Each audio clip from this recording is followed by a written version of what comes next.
అన్నది. 4వ రోజు వచ్చేటప్పుడు నువ్వు ఎమ్మెల్సీ రాజీనామా చేయాలి అంటుంది. 7వ రోజు 8వ రోజు వచ్చేటప్పటికి నాకు ఇల్లే కావాలంటుంది. What is their demand sir అసలు? ఓకే శ్రీనివాస్ గారు, నేను ఒక నెంబర్ నుంచి కాల్ చేస్తున్నాను, ఒకసారి ఆ నెంబర్ నుంచి కాల్ చేస్తాను, లిఫ్ట్ చేయండి. ఇది కట్ చేస్తాను, వెంటనే కాల్ చేస్తాను. లాస్ట్ నెంబర్ కూడా 707 ఉంటుంది. నేను ఆ నెంబర్ నుంచి కాల్ చేస్తున్నాను.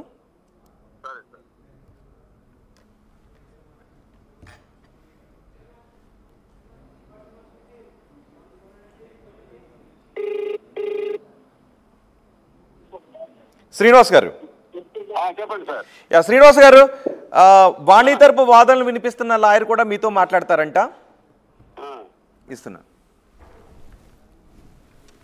సార్. నమస్తే సార్ శ్రీనివాస్ గారు.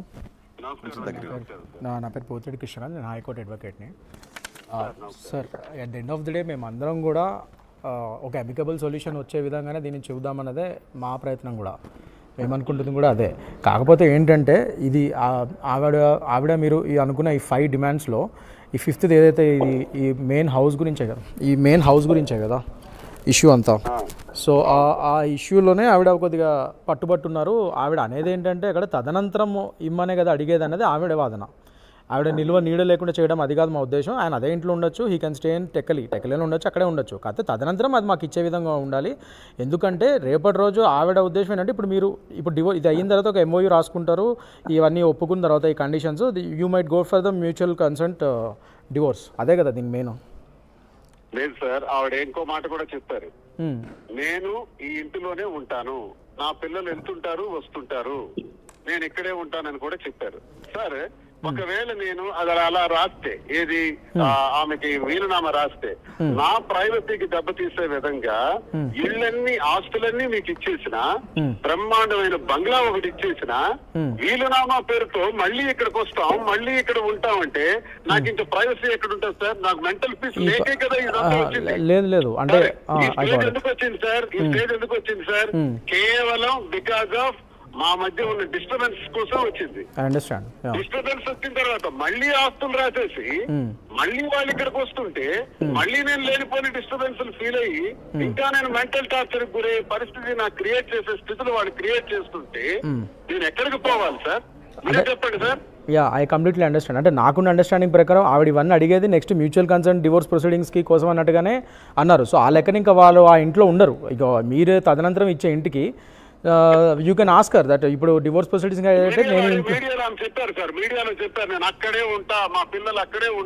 అదొకసారి మళ్ళీ మనం కూర్చొని మాట్లాడి దీని మీద క్లారిటీ తెచ్చుకొని ఒకవేళ ఆవిడ అందులోనే ఉండేటట్టయితే then we can also ask her. ఇప్పుడు మీరు డివోర్స్ ప్రొసీడింగ్స్కి వెళ్తున్నప్పుడు ఇదే ఇంట్లో మీరు ఎలా కలిసి ఉంటారండి? మరి ఆయనకు వేరే ఇల్లు మళ్ళీ ఇప్పుడు ఎత్తుకోవాలంటే కష్టం కదా, తదనంతరమే ఇచ్చేది కదా ఇది. సో హీ క్యాన్ స్టే, ఇది మనం అది కూర్చొని మాట్లాడచ్చు, మాట్లాడి you can stay in the same house, మీరు అందులోనే ఉండొచ్చు. సో అలా చేయొచ్చు మనం. మీకు చిన్న డౌట్ సార్ నాకు. ఇప్పుడు నేను అన్నటువంటి అలిగేషన్ ప్రకారం అదే నేను కోర్టుకి బ్యాంక్ కి వెళ్తాను ఖచ్చితంగా లోన్ కి, అది నాకు శాంక్షన్ అవుద్ది అంటారా? విల్లు రాసిన దాని తదనంతరం కదా సార్. ఇప్పుడు అది మనం రాసుకోవచ్చు. ఇప్పుడు మనం బ్యాంక్ వాళ్ళు అంటారంటే after your death case of liabilities also death before clearance of the loan, అంటే లోన్ క్లియర్ అయ్యేట లోపు మీరు ఏమైనా మరణిస్తే ఈ అప్పు ఎవరు తీరుస్తారని కూడా 100%. ఇప్పుడు మీకు ఇన్హెరిటెన్స్ ఎవరైతే మీ పిల్లలకి వస్తుందో వాళ్ళే లయబుల్ కూడా అవుతారు దీనికి. అప్పుడు definitely they have to pay. ఆ బ్యాంక్ గా అమౌంట్ అడ్జస్ట్ చేసిన తర్వాత వాళ్ళకి ఆ ఇల్లు వస్తుంది. 100% అది కరెక్ట్ సార్. అవన్నీ ముందే.